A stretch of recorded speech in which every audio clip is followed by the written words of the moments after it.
Alright guys, so today I want to look at our snap count for that Monday night game versus the Jacksonville Jaguars.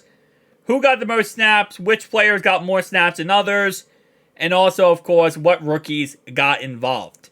And the first rookie I want to talk about here is the most important, and that's going to be Chase Brown. Listen, 11 snaps in that game. Obviously, a season high. Before that, it was 4 snaps in week 6.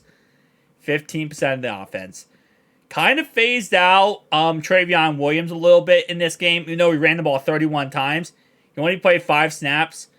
Obviously, Joe Mixon, 52 snaps. And I gotta say, out of those 11 snaps, Chase Brown showed us one thing. He can be a premier running back for this team. He can be an RB1. And I'm not going to sit here and try to, well, one game and now he's the best running back in football. No.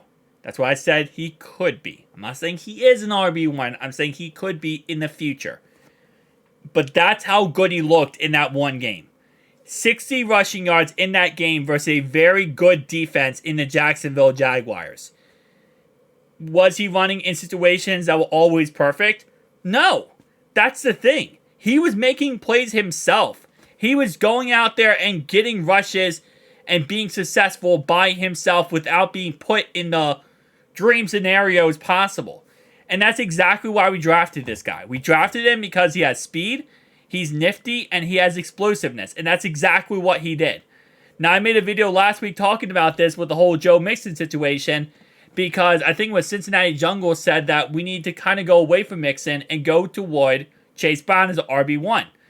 And I said, I don't think we should kind of jump ship on Joe Mixon yet. And if our line is having problems, which our line looked really good last week, but if our line's having problems, I don't think going toward Chase Brown is going to automatically fix everything.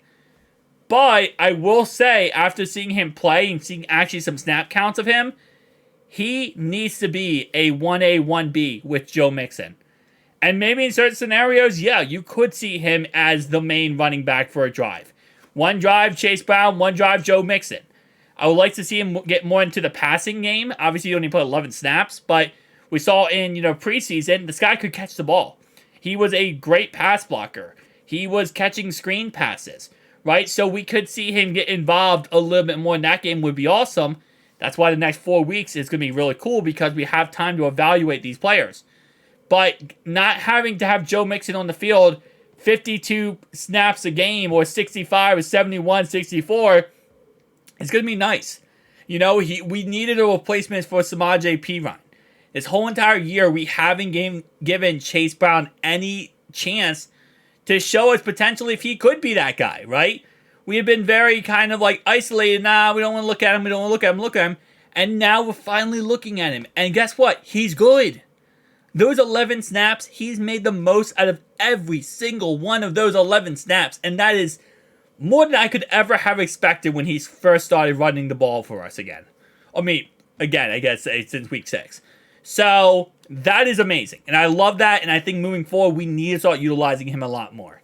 Maybe utilizing 2 running back systems, right? Joe Mixon with Chase Brown on the field at the same time. That could work out too. Let's talk about wide receivers. They're not going to use him. I'm sorry, but they're not going to use him. For anyone who was wondering where Chuck Sizzle was last game, they actually did have him on the kickoff return when there was 26 seconds left in the game. They did make him the kickoff returner. He only got 1 snap at kick returner last week. And that was the final snap of the kickoff return, which ironically enough, the ball went out of the end zone. He didn't get return it. Other than that, though, he was every single punt return. He was the punt returner. And that's his job.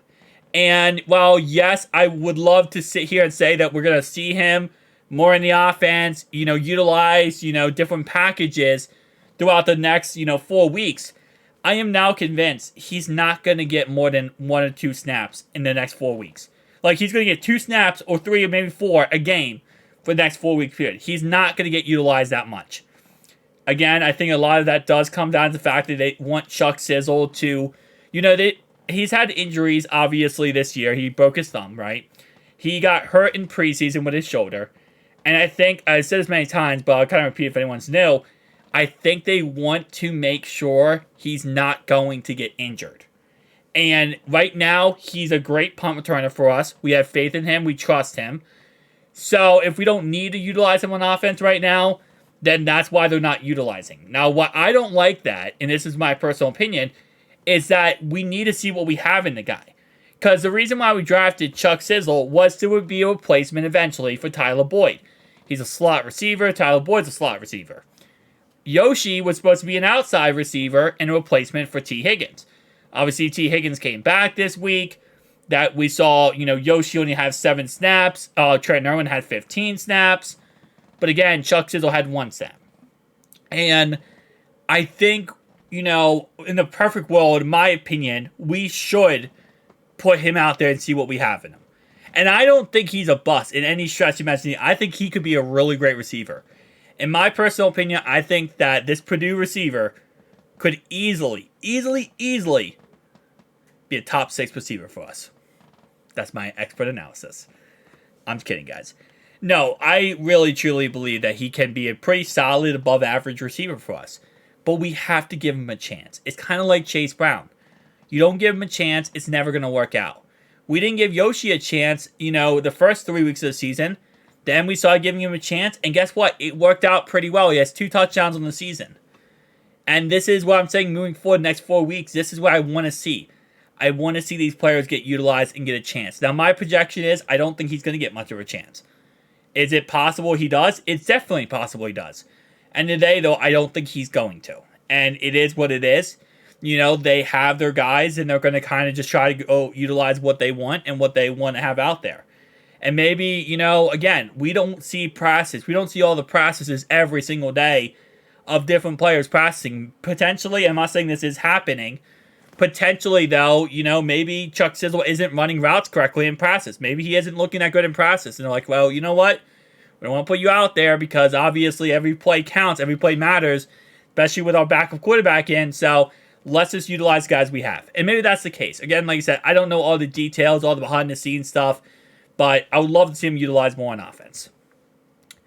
Tight end. So last week, Tanner Hudson, or as we call him, MVP Hudson, or as we call him the GOAT, or as we call him the Messiah who came back to save us, 12 snaps in that game. He should always have 100% snaps in every single game. And you might say, he's joking about that. No, I'm not joking. Give every Irv Smith snap to Tanner Hudson. He has earned it, and he deserves it. Same thing with Drew Sample. Give every Mitchell Wilcox snap to Drew Sample. Both of those guys are offense at certain points in games. And I will say, again, with how this year has gone, ups and downs, peaks and valleys, those 2 men are literally the reason why we are here where we are right now.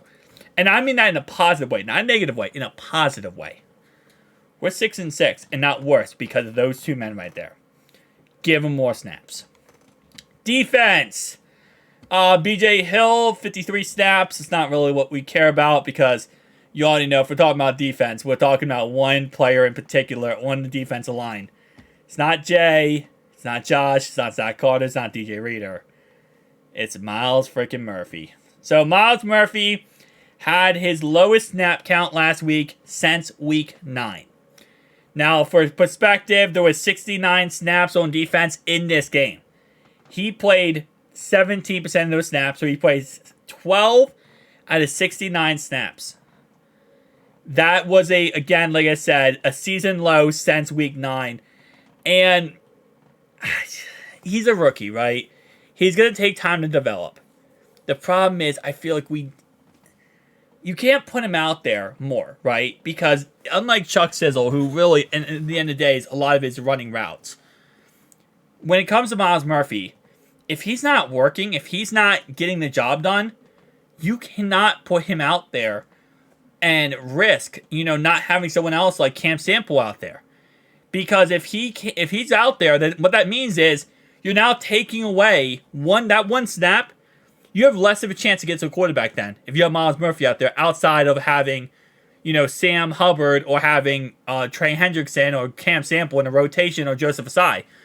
So it's harder for a defensive lineman because if they're struggling in the game and you have someone better, you just put someone better in because every single defensive snap matters. Like immensely more than offensive snaps when it comes to wide receivers perspectives and rotations.